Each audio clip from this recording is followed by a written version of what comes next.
పోటీ పరీక్షల కోచింగ్‌లో పోటీలు పడ్డోళ్ళు చివరికి ఒకళ్ళకొకళ్ళు శత్రువుల్లాగా తయారయ్యి, గ్యాంగ్‌స్టర్స్‌లాగా మారి, ఒకళ్ళ ప్రాణాలు ఇంకోళ్ళు తీసుకోవాలనే స్థాయికొచ్చినటువంటి దరిద్రానికి కారణమైనటువంటి 'Khan sir versus Roshan sir' కథ కొత్త మలుపు తిరిగింది.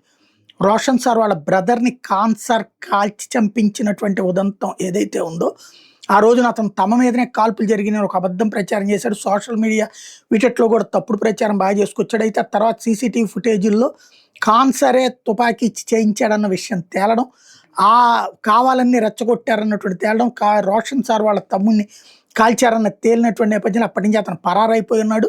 ప్రస్తుతం రోషన్ సార్‌ని అప్పట్లో ఆ కేసులో అరెస్ట్ చేశారు. కాల్పులు జరిపించారని. ఆ తర్వాత ఇప్పుడు ఆయనకి బెయిల్ వచ్చింది. బెయిల్ మీద బయటికి రాగానే వాడు అసలు టీచరే గాదు.